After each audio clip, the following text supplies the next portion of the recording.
think we're live. Yes, we're live. Yay. And Jarvis is so excited, isn't he? All right. Yeah, we had a little technical difficulty with the router. Looks like I've got to reboot before we do our streams. Because for whatever reason, things slow down a little bit. So, and Jarvis says he'll take care of it. What you doing, bud? You gotta make up your mind, coming or going here. All right, I think he thinks he's gonna. Nope, he's gonna go. All right. Anyway, whew. So good Saturday morning, everybody. It's still morning. Yes, it's 11:52. Had some errands and tasks to do. So as you all know by now, we're kind of playing fast and loose with our with our streaming schedule here, just because things take longer to do these days than ever before. But hopefully at some point we get back on with a regular schedule and we're predictable all the time. All right, I'm going to go ahead and do our usual shares. And then we'll get to building.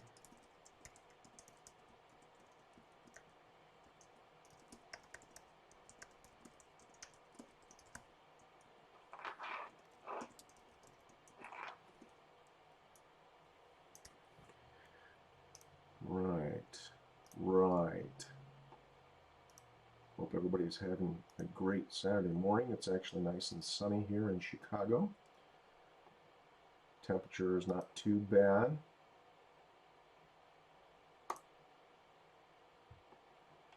So hopefully everybody's in a little bit better of a mood. I had to make a run to Home Depot this morning, and there was quite a number of people there.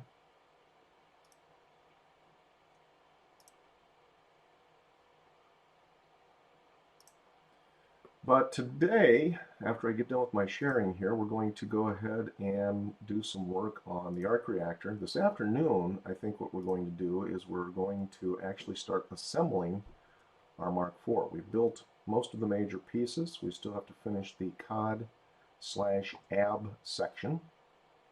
But that will be what we are working on this afternoon. I've got some other announcements to make too, but let me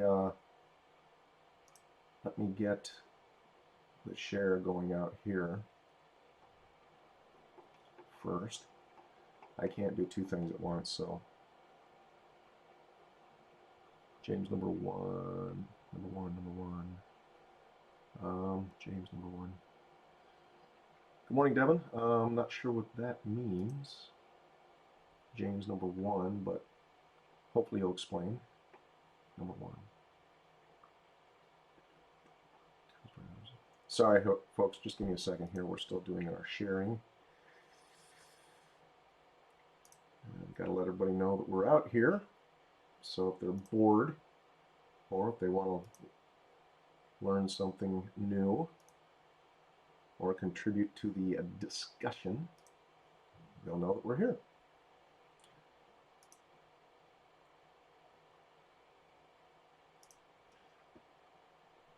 Devin, can you hear me? I know I have sound. Everything looks good. Still trying to figure out what the... Oh, I'm number...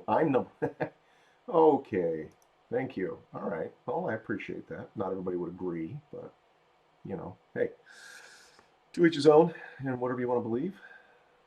Again, I appreciate the compliment.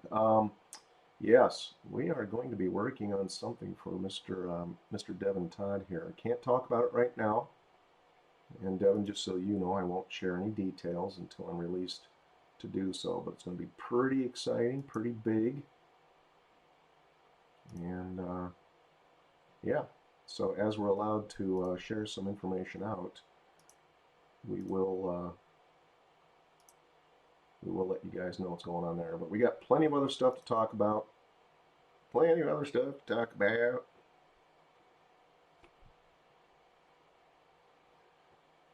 Mr. Todd, thanks for stopping by. And I think that is the end of our shares. So now we can get down to brass tacks here.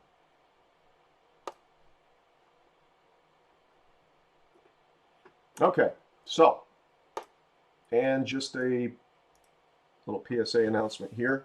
Or PSA, actually, PA is announcement, so I don't have to say PSA announcement. Anyway, a little PSA. Laughing Dragon Foundries, the page. We're streaming out here on Facebook, YouTube, Twitch. We're going to be adding other platforms here at some point as well.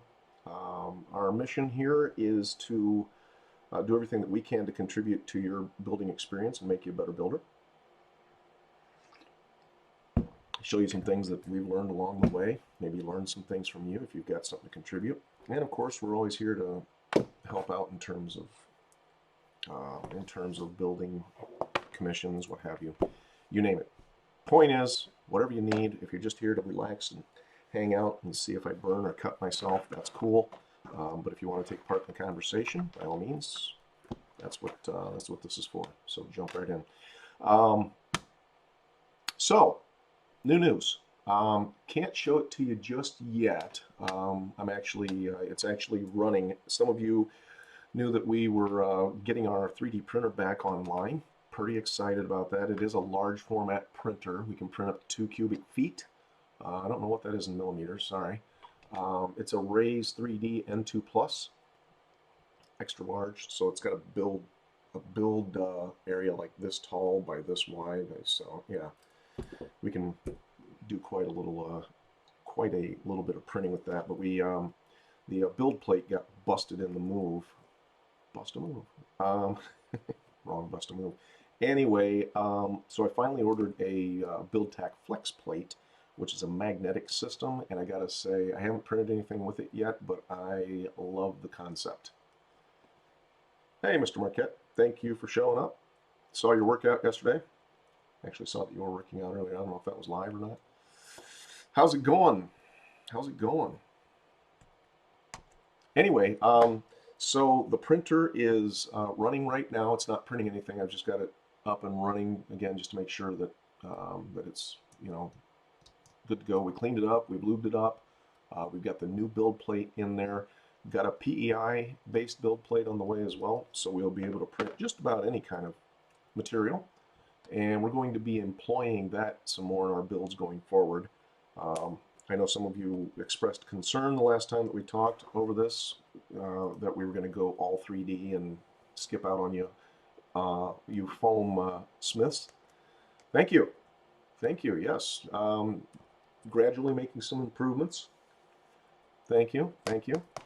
Mr. Marquette, let's do a video chat sometime when I'm not streaming. Catch up, see what's going on. I've been watching your posts on Facebook there, Harley Man. Daryl Marquette, everyone, is a great guy. Works over at or worked. I'm assuming you still work there. They're just closed right now. The Lifetime Fitness there in Vernon Hills. So if you guys want to know anything about fitness, you want to know anything about working out and getting swole, this is the guy to talk to. You see him in chat there, Mr. Daryl Marquette. Anyway, no, we're not going to be just doing 3D printing. That is just one of the disciplines, you know, any more than we're just going to be a casting, molding and casting channel. You know what I'm saying? I mean, this is a discipline that we use in order to produce the things that you see behind me in either corner of my room here, the Iron Man suits and the Mark IV we've been working on. Resin casting is just part of it. Yes, we could do this helmet out of foam. In fact, that's what I did for the first 5 or 6 years that I built these things, made them out of foam. We could 3D print it. In fact, we've got one back there on the shelf. You can see the black and gold one. It's the Mark 50 helmet, which, by the way, we are going to be giving that away to those of you who have been wondering when we're ever actually going to give it away. I think we'll do it end of this month, and I'll tell you more about that later. Anyway, so the disciplines that we use are varied, and the idea is to use the tool that is the best for the job. For example, you don't use a pair of pliers or a Dremel tool to hammer a nail. I mean, if life or death you had to, you could, but that's not what it was made for. That's not the best tool for the job. We use this to sand, to carve, to create, to shape, to sculpt. We use a hammer to hammer a nail.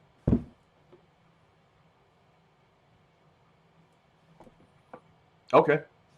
Well, let's talk. Let's talk. If you don't get that one, we can work something out. Get him a helmet. Anyway, so yes, so again, just to answer that question, we are not going to go full 3D printing or full resin casting or full anything. Like I said, we like to mix it up, and plus, it keeps it from getting boring. You know, if we're using different disciplines and getting things done in different ways. Okay, so feel free to ask any of the questions or answer questions. So where are we at today? Will do. So here is for those of you who followed the build for the bear trap, the reverse bear trap. This baby is almost finished, which is good because this needs to ship out this week. Mr. O'Connell, yes, I have not forgotten about you. Just to let you know, what I'm planning to do is I have a Mark IV that's in paint in the garage, and that will be shipping this week. I'm going to take the information I have. I've usually had someone else ship them for me, so I just drop it off and pay them whatever it took. But I'm going to pack this one up myself in an effort to get it in as small and as few boxes as possible. I'll use that data once I have it to figure out shipping to England, and then let you know. So bear with me. Long list of things to do, and that's just one of them. So but I have not forgotten you. And Mr. Jordan, if you're watching, yes, I did get your message too, and we can talk probably either between streams today or anytime this week. Just let me know what your schedule looks like, and we'll do a Zoom conference and go from there. So anyway, this is our reverse bear trap. We have sprayed it. I don't know if you can really tell. The lighting is not that great. Thank you, James. Appreciate it. Mr. James Ayala. Sorry, I don't have my glasses on. Oh, James Ayala. Yes, thank you, James. Oh, yeah. I know who you are. We chatted on Etsy yesterday. Mr. Ayala actually made a contribution. I want to call him out. I don't think he's on Facebook, but I want to just call him out publicly here and say thank you. He made a donation to Laughing Dragon Foundries. We will be revealing a new product here coming up soon that we'll be building. But he donated a 3D model to Laughing Dragon Foundries that we will be possibly at some point printing it out, but then also taking that model, dissecting it, creating templates, simplifying the templates, and then doing a foam build of it as well here in the near future, but more on that later. Again, thank you, Mr. I hope I'm not butchering your name here. Ayala. If you want to type it out phonetically, that would help. Or you can just let me butcher it. Anyway, so what's next on the table here for the bear trap is we're going to need to do a little bit of grunging on this with some dry brush. We still need to put the clock face in our timer. And then we need to paint the lock, which is still in the paint booth, which I'm painting those separately and then assembling it once it's done. But that is the bear trap with its base aged rust is the color that we use on this. It's a Rust-Oleum color. Aged rust. In fact, here's the can. It's a matte. It's a matte or satin finish. Aged rust. Anyway, that's the color that we use. So if anybody's looking to duplicate this color, it looks really nice in any kind of a light. When it's outdoors, it really does look like it's aged metal. Now it's very uniform looking, so of course that's not going to be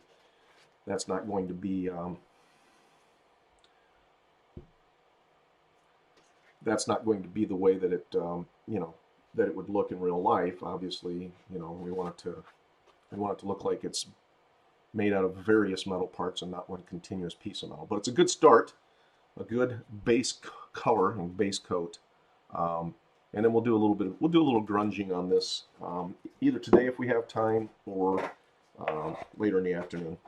But this baby's got it. So we're going to grunge it up. We're going to hit it with a satin clear, and then we're going to put it in the box and ship it out. All right. So what are we working on today?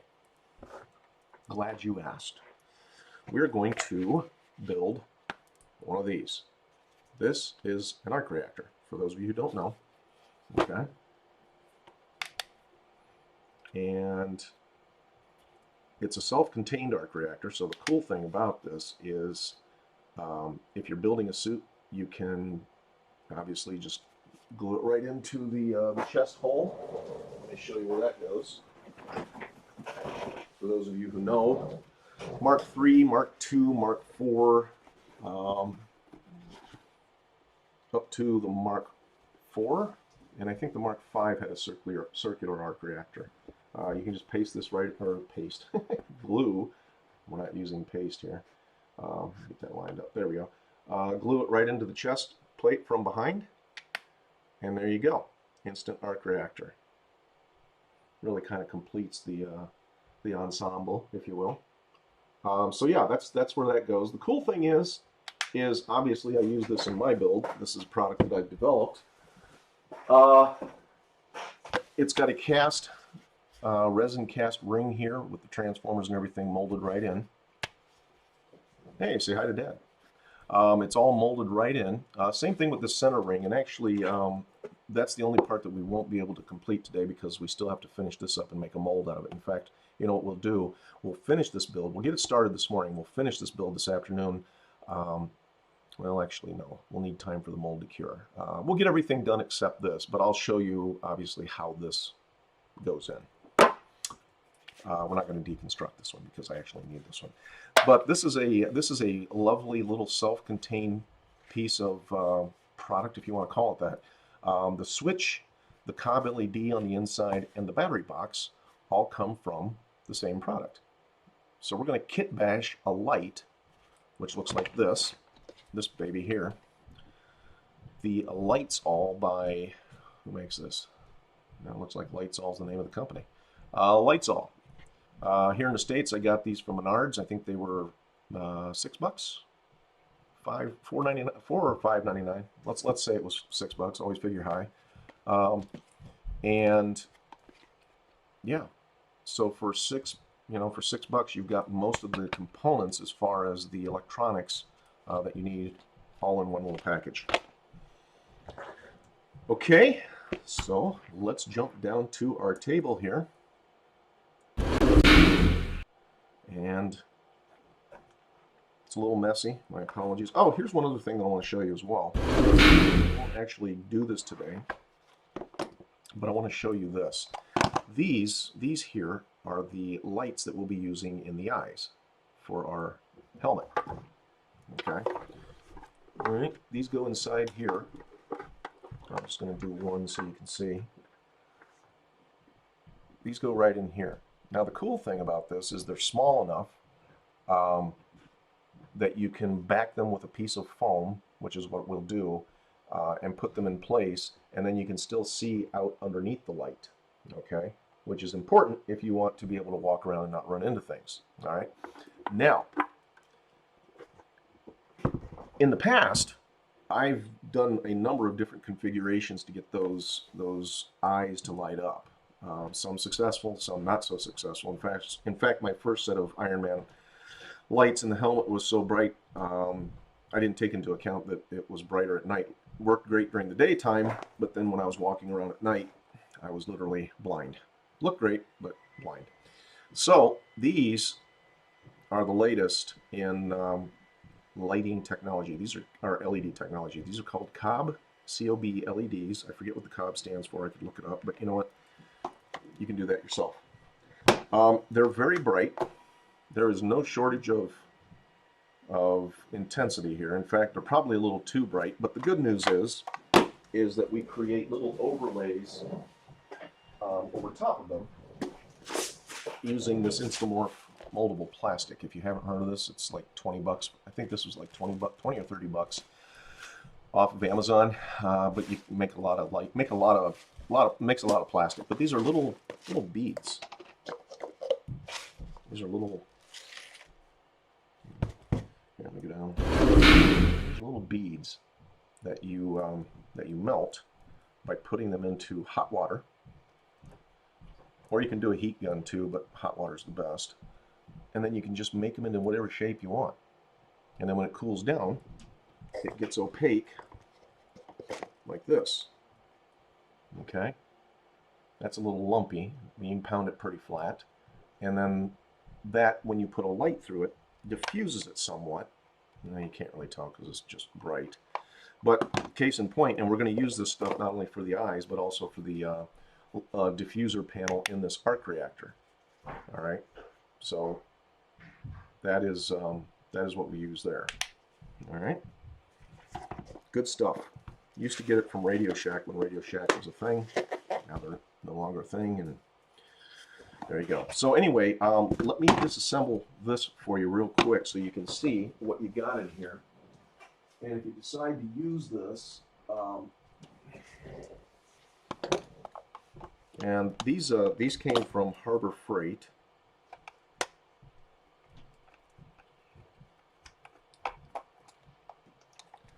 All right, comes with a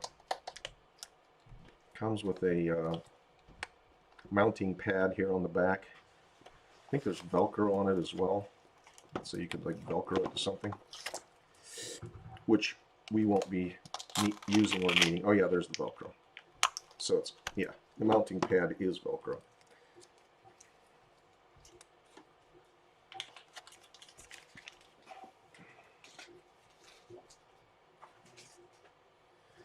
Okay, so once you peel off that sticker, you just pop out the 4 screws here. And I'm big on kit bashing stuff, so I don't know if you would ever need them, but I save the screws. There's magnets here too, but they're kind of weak, so they're not really useful in my opinion. I mean, if you want to keep them, of course. It's entirely up to you. All right.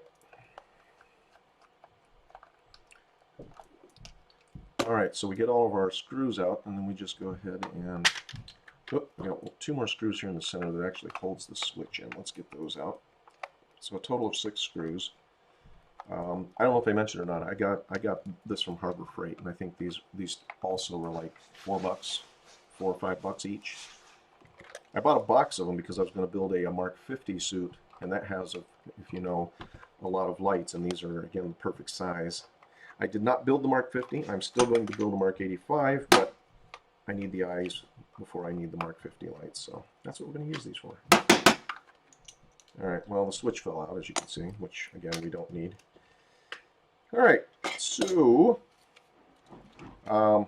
this is the way it looks when you open it up. Okay.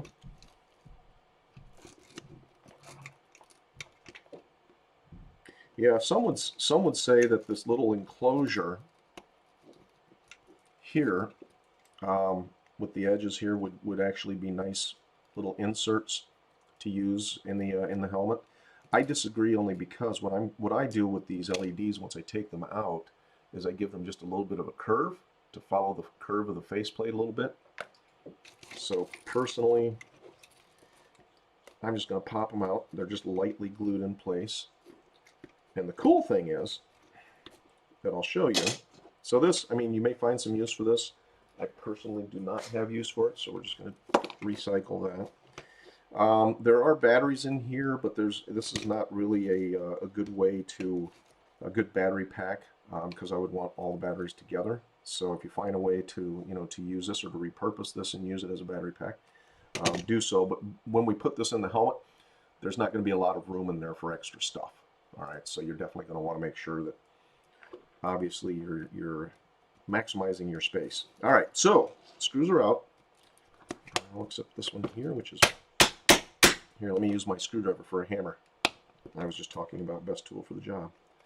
Hypocrite. All right. So I'm going to detach one side of this LED just by actually I'll grab my pliers here and cut it off.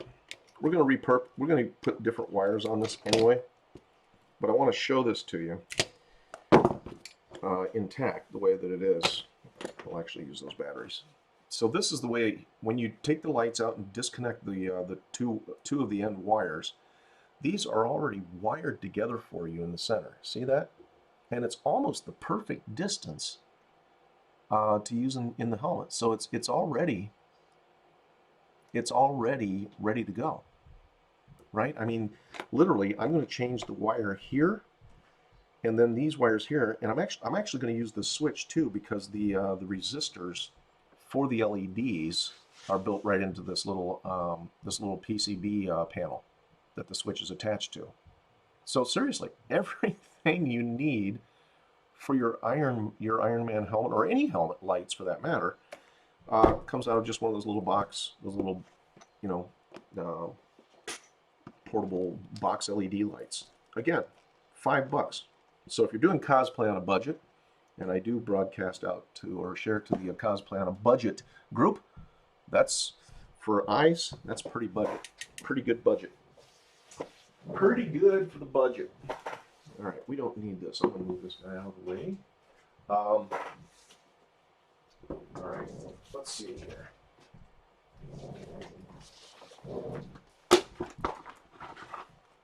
We're going to need some paint. We're going to need some black. There's the black. We're going to need some copper. Can't catch me, copper. Different copper. All right, some heat shrink. And what else? What else? What else? Comes with the switch. So that's pretty much it. Oh, we'll need a. We're going to need an arc reactor ring.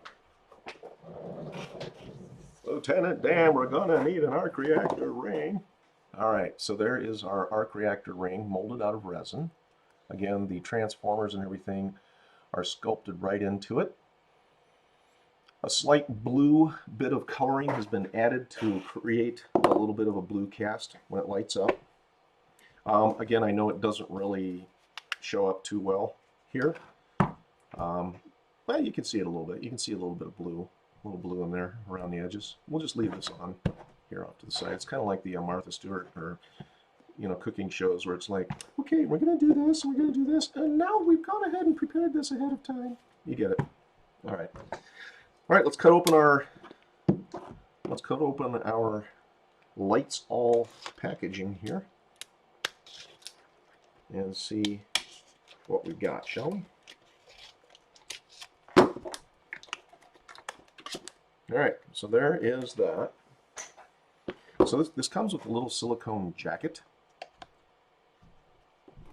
All right, so I just pop it out of there. It's kind of nifty, but really kind of useless without the rest of the light. So that, yeah. I can't really think of. I mean, it's silicone, so it's heat resistant. It's got a little suction cup on the bottom, so we can, like, I don't know, you can stick it to stuff, and maybe I could use it just to, you know, while I'm working, just toss screws and stuff in there. I don't know. We'll keep it there for now.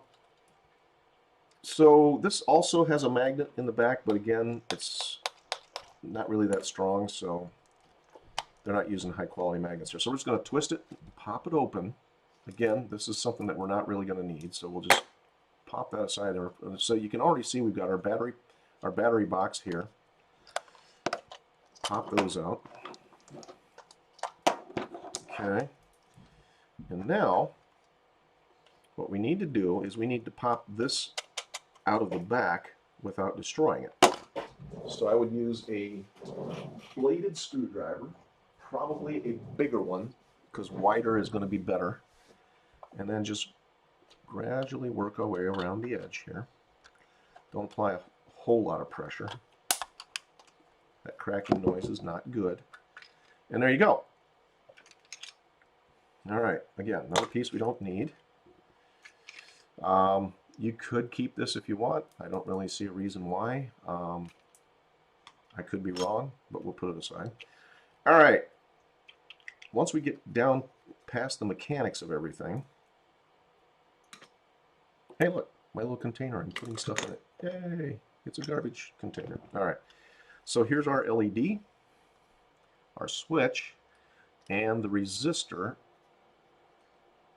And we want to keep the resistor intact. All right. And I'll go ahead and pop the batteries back in here so you can see, or you can be blinded. All right. But there is basically everything that we need to create the electronics for our arc reactor. It was a stormy night. All right, on we go. So the first thing I'm going to do is I'm going to desolder. Actually, you know what? We'll do this while this is drying. So let's go ahead and paint up our transformers first. I'm going to need a paintbrush for that. Fortunately, I have a couple. Alright, a little bit of acrylic paint straight out of the bottle.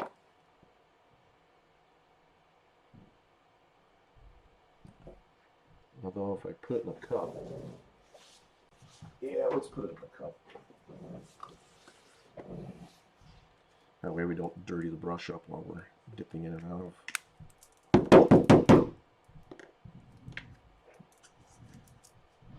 Alright, so just a little bit. We don't need a lot. That's probably enough. If we need more, we can always go back and get more. And we're just going to paint up our transformers here. So light is going to go through this epoxy ring. So you want to make sure that you use a really, I wouldn't thin the paint down at all. Use it straight. And we're going to need at least a couple of coats to block the light. Now there'll be paint over top of the copper tracing or windings here as well, but the outsides where the black is, you want to make sure you get that good coverage.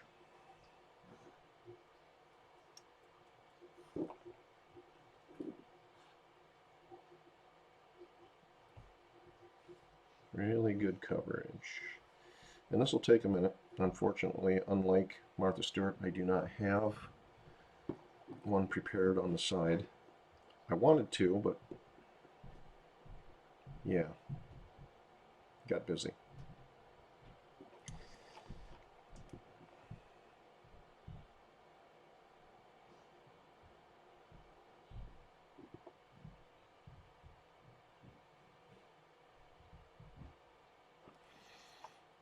Okay, so while I'm doing this,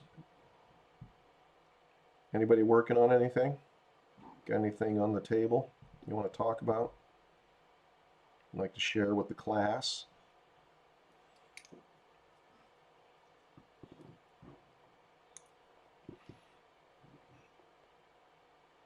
Oh, and there is a group attached to this page. It's called Foam Club. If you want to show off your work, that would be the place to do it. Or if you want to ask for input or advice apart from the live streams, that's a group again that we've got a little bit of community going there, people popping in and showing what they're doing.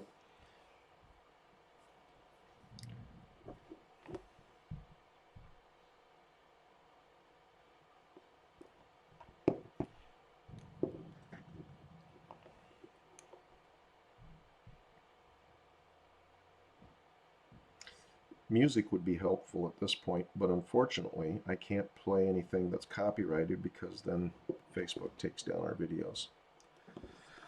Mandalorian helmet with a Predator laser in the rangefinder coming along nicely.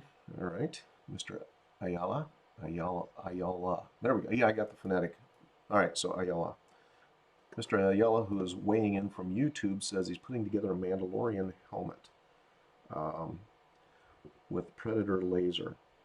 Nice. I actually have a request for a Mandalorian helmet. I haven't looked around yet for any kind of models or templates. So if you've got a good source you want to turn me on to for that, that would be great. And we've communicated earlier in the week, so if you want to just shoot me an email or what have you, that would be perfect. I know there's a lot of resources out there for that. Like I said, I was just talking to someone else about a different build, and we were discussing the Mandalorian helmet. He was telling me that there's a lot of places to get them, to get the either the model or the templates. And I think I'll probably most likely build this out of foam. The person I was talking to about it, we were just going over the benefits, the pros and cons of each.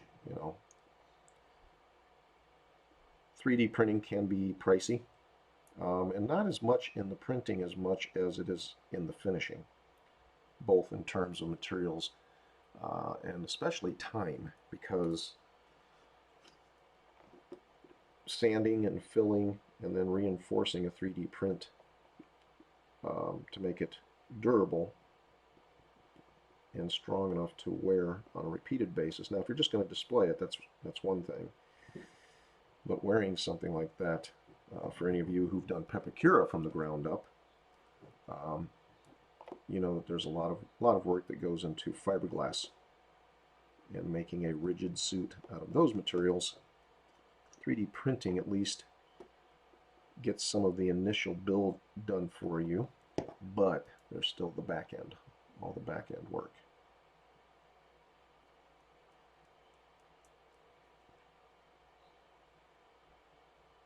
I hear they have support groups for people who have been traumatized by the whole exercise of sanding 3D suits to get them ready for paint. I'm kidding, of course. Or am I? Or am I? All right. Now I use acrylic paint on these because obviously, you know, it's water soluble. Cleanup is easy, but it also dries fairly quickly. So about the time we get done with the first coat and work our way around the ring and we get back to where we started, the paint has pretty much dried and we're almost ready to put on our second coat right away. And if there's anything you guys know about me, is I hate sitting around and waiting for things to get ready for that next step. That's why I always try to have 3 or 4 things going at once. So what we're going to do is we're going to put this first coat on here, and then we'll move back to the electronics. And then when the paint's dry, we'll come back and do a second coat, and we'll just flip back and forth between the electronics and prepping this ring.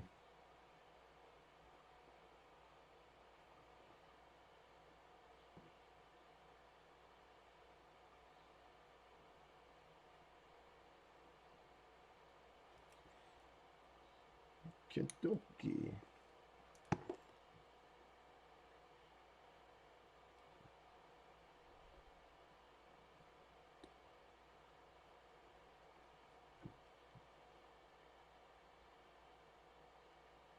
Okay, so there's our first coat of paint. We'll just set that aside, and or throw it on something. That works too. Hey, I found another use for our little silicone trash can here. There we go. Okay, now we need to get our soldering iron here.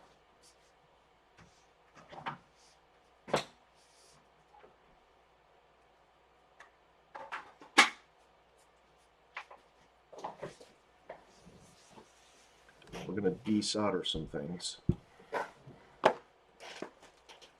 and then resolder with wire that's just a little bit longer. And the reason is because we're going to take this switch out of the circuit and bring it out to the side, so we can glue it on the side of our arc reactor case.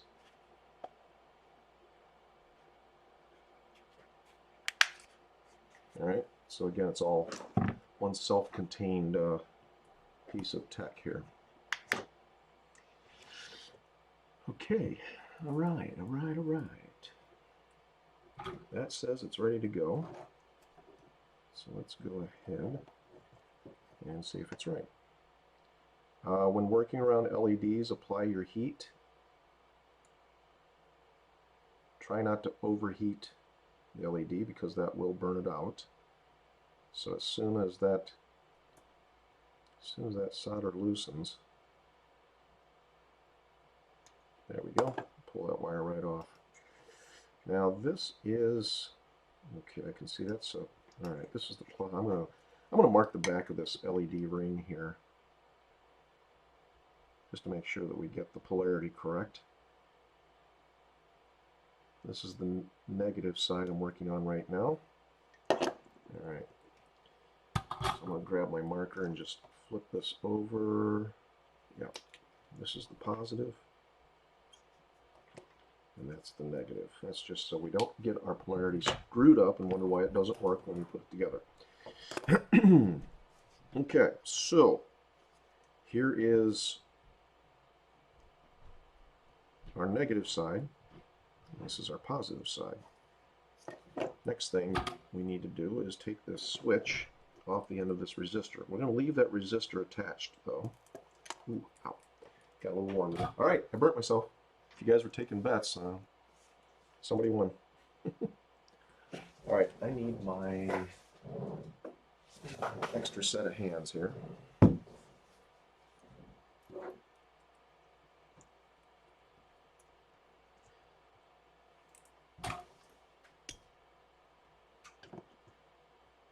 Alright, there we go. Right. So as I was saying, we're going to attach a wire to this, and then actually, you know what, we could have left this soldered to the negative side. Hold on just a second, let me figure.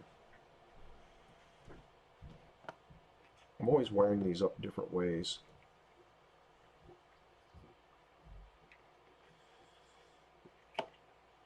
So we're going to bend this around and leave this. I just realized the batteries are still in here. Take at least one out so we're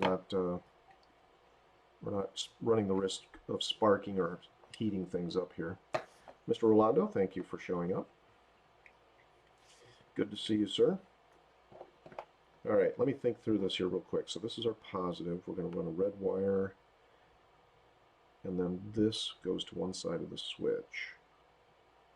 So what we could do, yeah, I could leave this here and then come from here to the, okay, that's what we're going to do. All right, so I'm going to go ahead and solder this back in to the negative side. Oop, switch is still here. We don't need that up there just right now. All right, so good to know in the future we can leave that negative wire attached. Now these cob LEDs have a little bit of like a plastic over top of it, so we can clamp down here, but try not to go. You'll see little indents or little dots in there where the actual LED is at. I don't know if that's the camera's focusing in. There, you can kind of see them in there, those little dark dots. That's the actual lights. You don't want to clamp down where those are at. Okay, so again, this is our negative side. I'm going to reattach this wire here and come up underneath like it was. And the reason is because everything is going to sit underneath this light. The light will be the topmost item. Alright, so that's going to go right here. I'll try and get this to sit on there.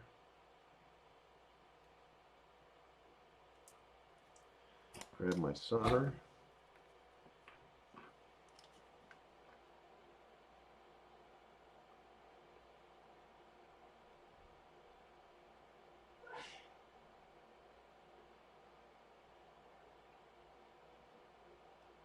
Ah, I moved it. My bad. Let's try again.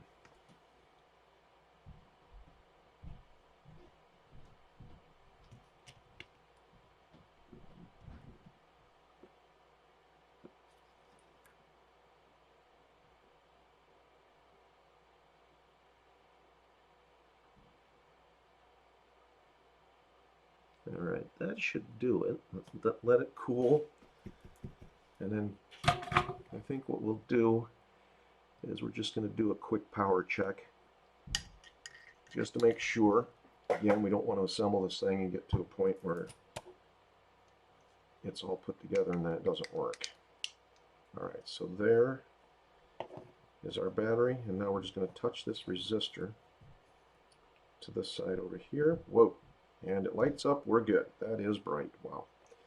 Okay, so now we just need to attach it, and again, this LED will literally sit right about here on our final product. All right, so we're going to attach a wire here and here, and then run it long enough to about out here to attach to the switch, which will then glue onto the side of our arc reactor like this one is. You see that, right? That's our switch. They're also very durable, if you didn't notice. Yeah, still working. All right. Stop playing with that thing. All right, so the amount of wire that we're going to need is going to probably be about, I want it to go the width, or the radius, I should say, and then just enough to come down the side and attach to our switch. So that's probably enough. Let's go ahead and cut ourselves a piece of wire.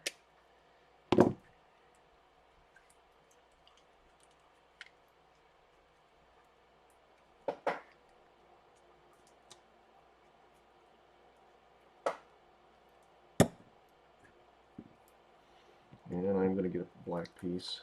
It's all on the hot side, so color doesn't really matter. But I try to use my wire in equal increments so I don't run out of one color before the other.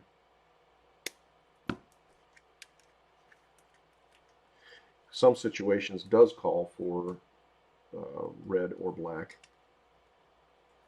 And in that case, I want to have enough of each. All right, so let's go ahead and prep our ends here. Just strip off the insulation. In fact, we'll go ahead and do both ends.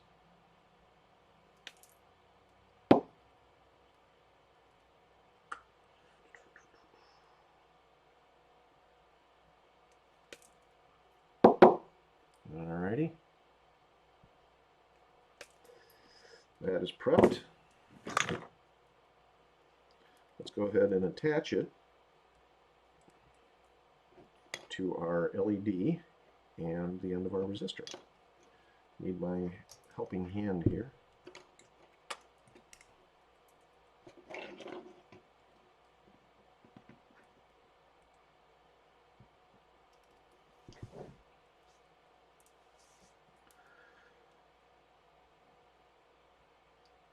And I am going to solder from the top, and then we'll go ahead and just push it down through the bottom, or the inside of the LED, I should say. Alright, that's where that goes. Right there. So Rolando, if you're still there, I mentioned this to everyone earlier. We're actually going to start assembling our Mark IV this afternoon on our 4 to 6 string.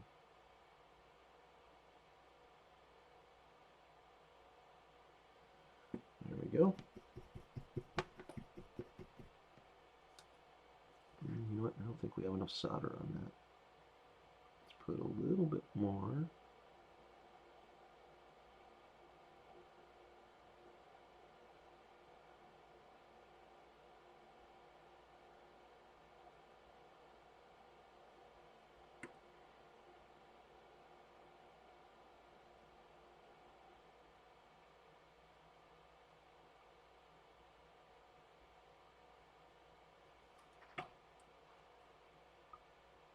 Alright, I think our soldering iron cooled down a bit.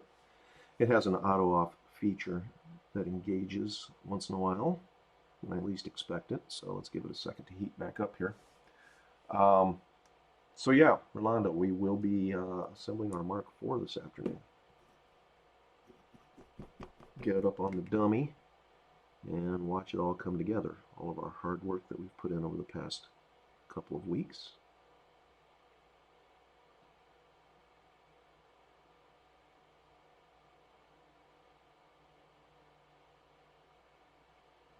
There we go. All right.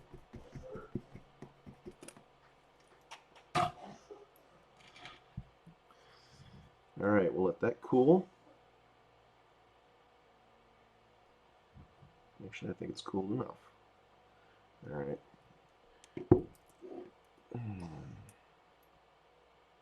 We'll drop this wire down through the center like this, because again the wires will come underneath our LED and exit the side of our switch box. Alright, actually I need to pull a little more insulation off of this here to attach to that resistor.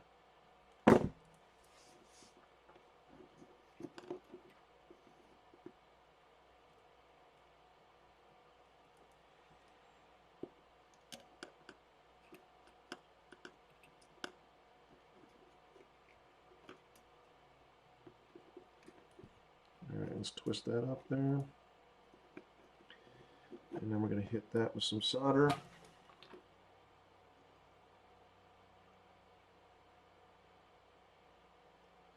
Again, heat it up, get your solder on there, and then get off of it. Because what you don't want to do is destroy that resistor with too much heat. Okay, now I'm going to grab my pliers here. I'm going to flatten this out just a little bit so this lead is heading in the right direction.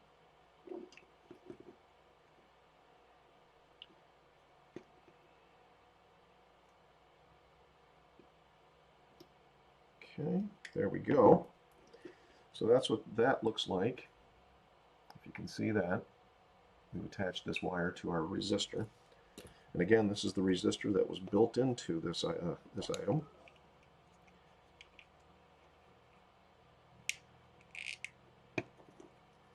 And now we're going to quick do another battery check. Alright, the batteries are actually still in there. We're just going to touch these leads together and it should light up. There we go. So we've got light. Now I'm going to pop one of these batteries out so we don't spark things up and get things heated up. Alright, I'm going to pair my leads up, and then I'm just going to give them a little twist here to make sure that they don't shift around in terms of length. And then what we're going to do is we're going to take this soldering iron and we're going to create an exit hole on our battery case.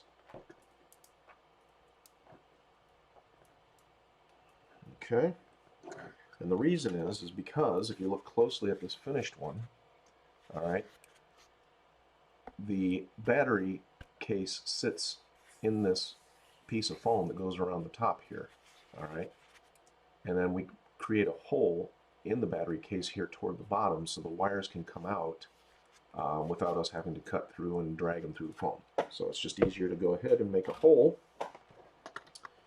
And I think we'll do it right here on this side. So down here,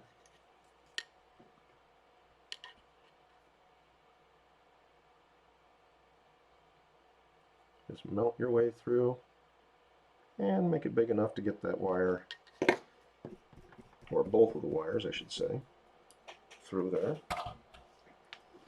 Alright, so that's what you're going to get. We'll go ahead and scrape off or cut off the melted plastic here on the outside. And there you go.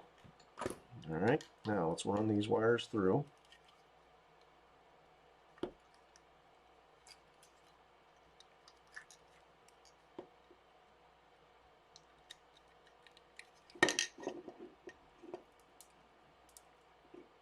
I will tell you that if you're working by yourself and there's no kids around, cursing does make this stuff work faster and easier.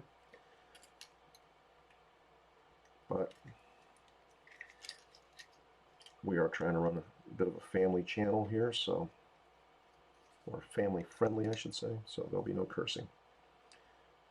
Alright, pull your wires through. Don't stress out that resistor too much. Alright. We do plan to do something now that's going to both anchor that resistor in place as well as insulate it from anything else around it that's metal that may touch it, which of course would be bad. And that is, we're going to pull out our glue gun. That's for the Ryobi fans. Alright. I should say the Ryobi 1 Plus fans. And we're going to lay some hot glue over top of this resistor, because this is basically an exposed lead here.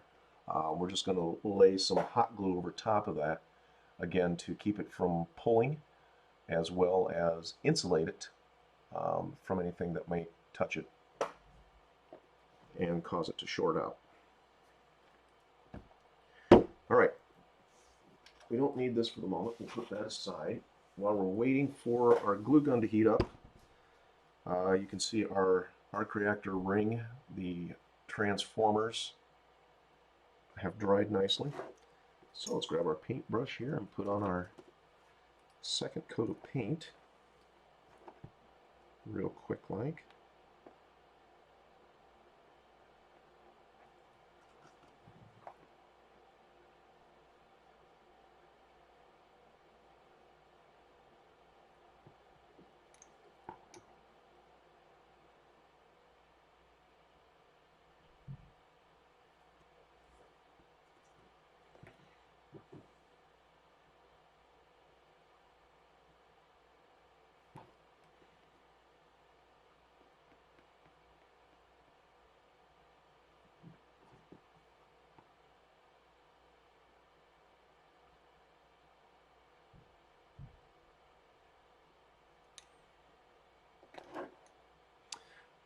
Yes, as a matter of fact, I do, sir. I just haven't had much reason to use one here recently, but I actually have a six airbrush setup over here on my right side. You can't see it; it's off camera, but that's my airbrush station. I've got a cordless or battery-powered air compressor and 6 airbrushes hooked up to a distribution center with a water trap, and we can airbrush have six different colors on call when we need them at one time without having to clean the brush and change out the paint jars, etc. But stuff like this, I mean, it just makes more sense to use.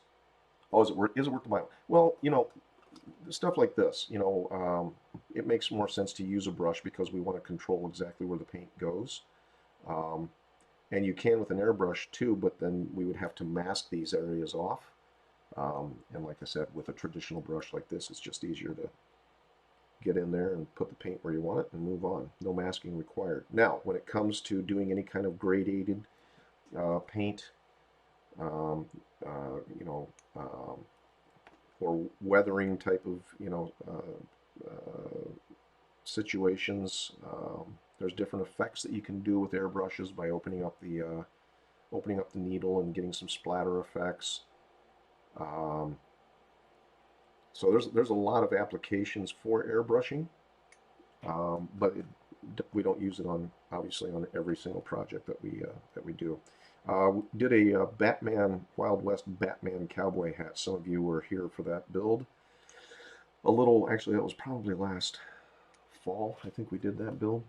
Used the airbrush on the headband for that to give it a little bit more of a kind of a weathered leather look. Ooh, hey, we're dropping hot glue all over everything.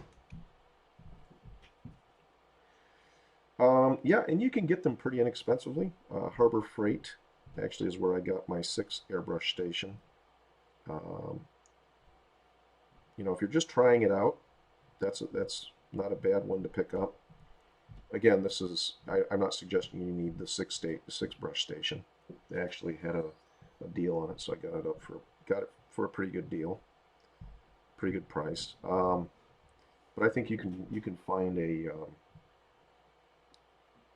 I'm pretty sure you can find a single airbrush Harbor Freight for like less than $50. Now that doesn't include the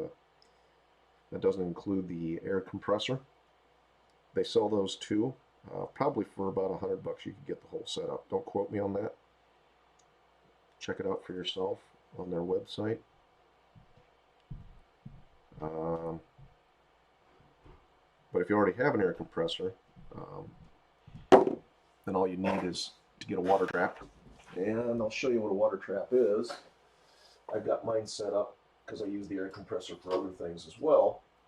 But this is, so I made it so it's detachable. This is a water trap. You want that to take water out of the lines on any air compressor that you use, so it doesn't put extra water in your lines and create problems with your paint. If you're painting water-based paints, it wouldn't be as big of a deal as maybe if you're using like a lacquer or something like that. Then you definitely don't want any water in that. Alright,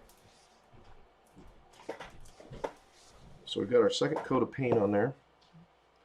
Let's go ahead and put our brush aside and go back to our hot glue. So again, as I said before, what we're basically going to do is we're going to use this hot glue right over top of our resistor here, just to put a nice good amount, and where we soldered it to the wire. And again, this is going to do two things. It's going to provide insulation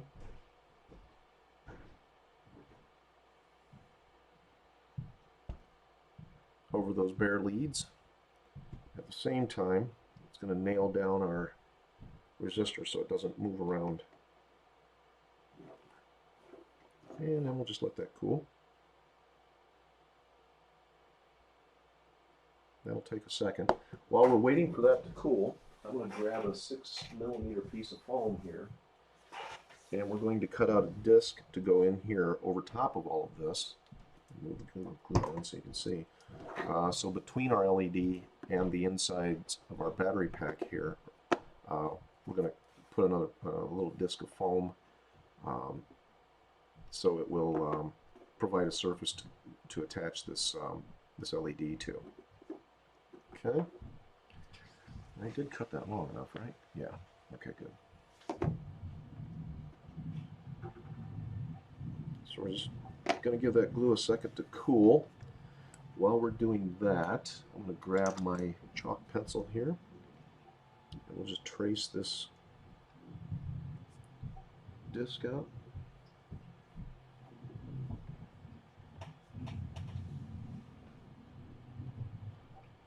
Okay, so there's that. Grab our handy dandy foam cutting tool.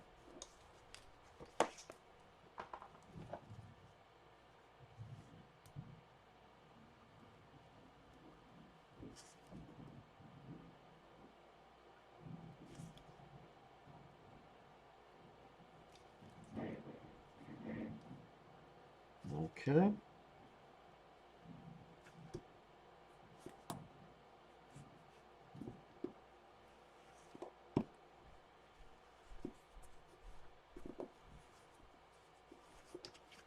There's our disc.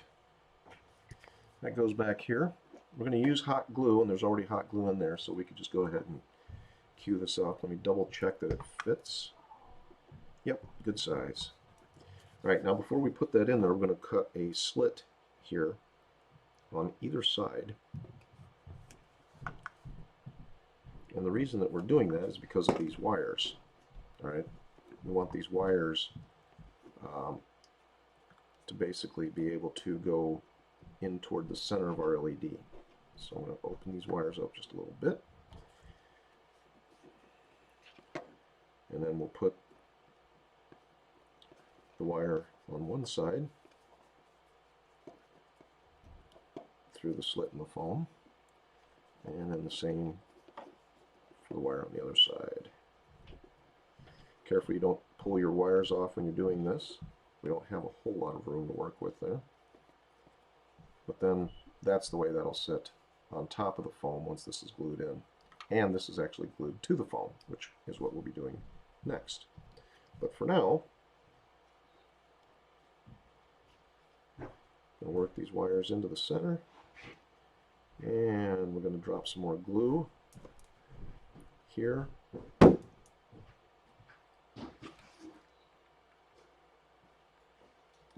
And there you go.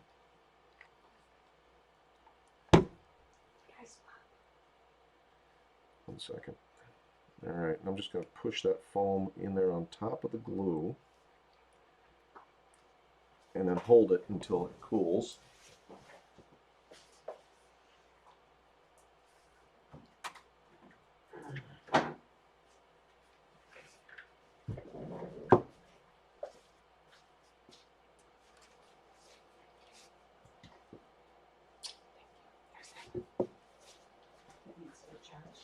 Okay.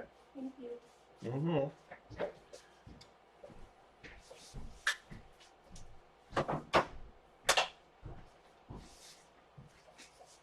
All right.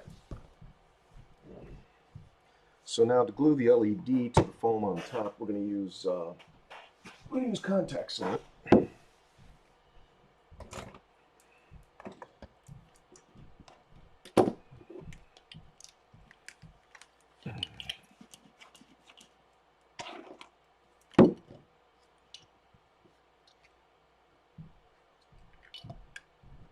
All right, that seems to be in there pretty good. Hold that up so you can see it. That was the missus. Came down to swap out a battery. She's using my vacuum cleaner upstairs. So if you hear a loud whining noise, that would be the vacuum cleaner. Alright, so we just drop some contact cement in here. Try not to get too much in there. A little bit on the back of our LED ring here as well. And I got a little bit too much in there, so I'm going to grab I was going to grab a paper. Oh, there we go.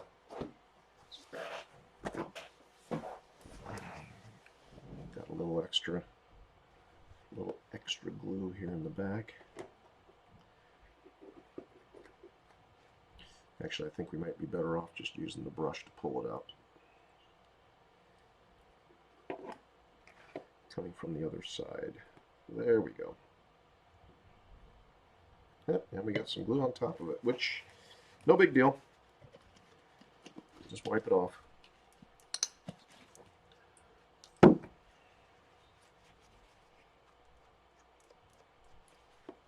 Alright. We'll let that dry up. And in the meantime, I'm going to grab this light here. We just need a light source, and I want to drop this on top of our light source to see if we've got enough coverage of the paint on our arc reactor ring. And we do. You can see there's no light bleeding through that. It still looks black. So next will be the copper for our copper traces. So again, this is what it looks like before we apply the copper. So we've painted up all of our transformer blocks with a flat acrylic black color.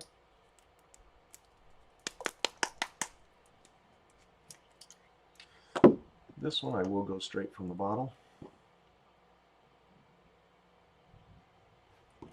And the copper traces or wiring are sculpted into this, so we're just going to paint where those are.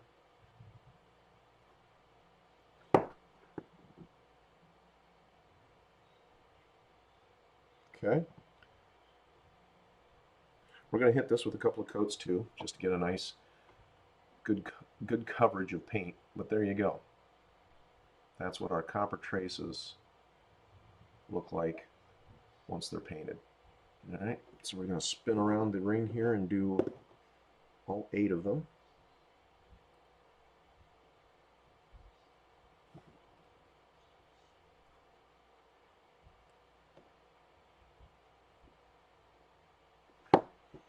You don't want to lay the paint on real heavy. You want to do multiple coats so you don't fill up the lines.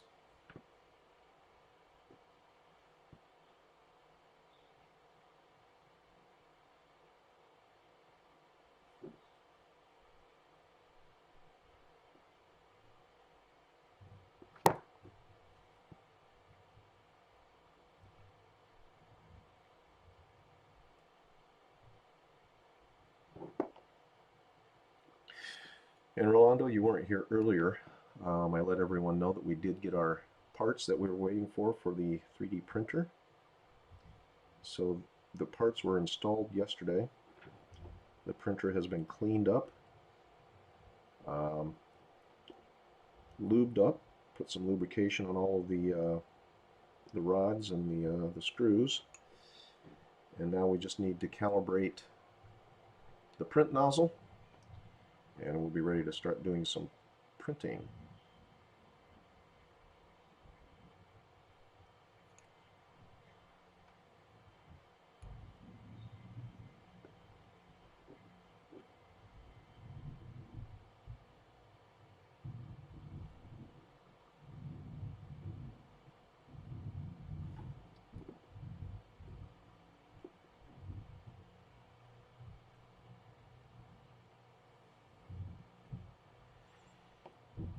I'll see if I can, if you come back to this afternoon's stream, I'll swing a camera around. It's over there on a table dedicated to the printer specifically. I've got some extra hairs hanging off of this brush here that are laying down paint where I don't want them to, so I have to trim them off. Well, there's a lot of them out there. I use the printers, and I'm not endorsed by anybody, so anything that I say here is purely my own opinion. That goes with any of the products that I use, by the way, at least for now. I have no sponsors. Anyway, the printer that I use is by a company called Raise 3D, R-A-I-S-E 3D. I have their 2nd gen large format printer, and it's the N2 Plus, and I love it. Now I will say this, that if you get into 3D printing, everyone will tell you that there's always something to tweak and adjust until you get that printer running perfectly, and then even when you get it running perfectly, there's always something to tweak and adjust.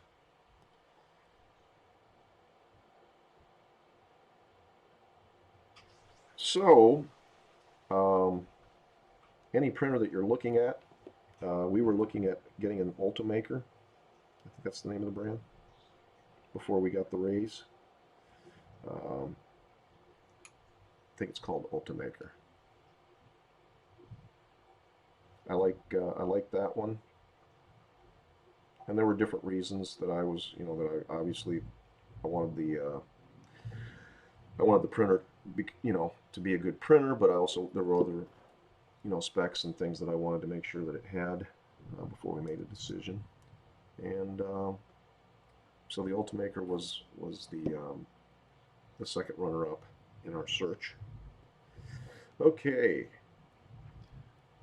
so there is our transformer blocks. Any chance you could have a close-up look at the ones behind you?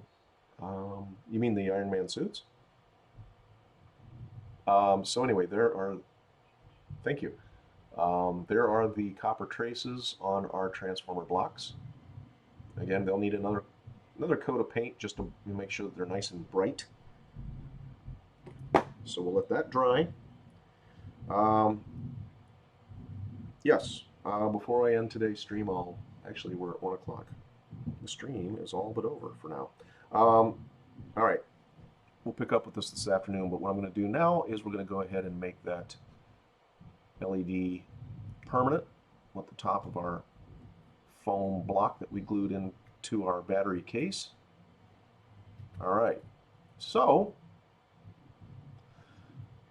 there is our re-engineered click light that will now be the heart of our arc reactor.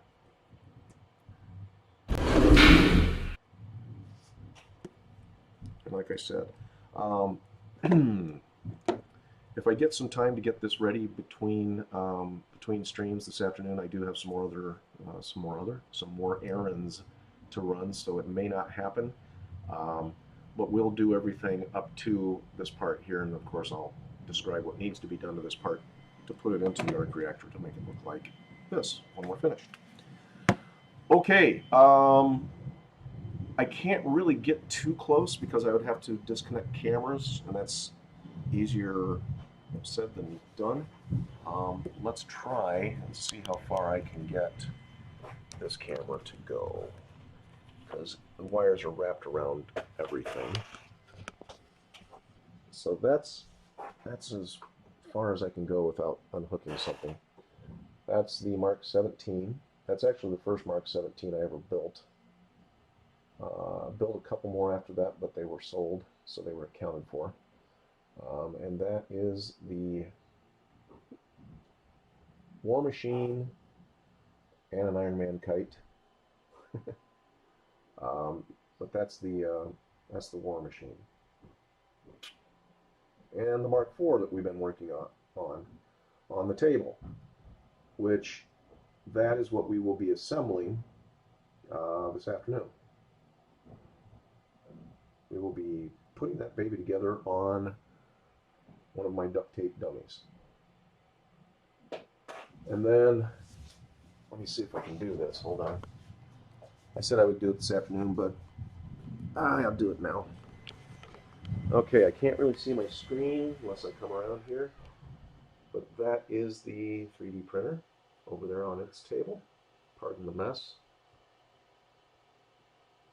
All right. So there you go. Camera's back on the table, or on the monitor. Ta-da! Far out. All right. So that concludes this morning's stream. This afternoon's stream is 4 to 6, so we'll be back for that. And I will do my best to get here on time. Again, like I said, and you all are, you betcha. And again, Sean, show up this afternoon. We're going to start putting the Mark IV together.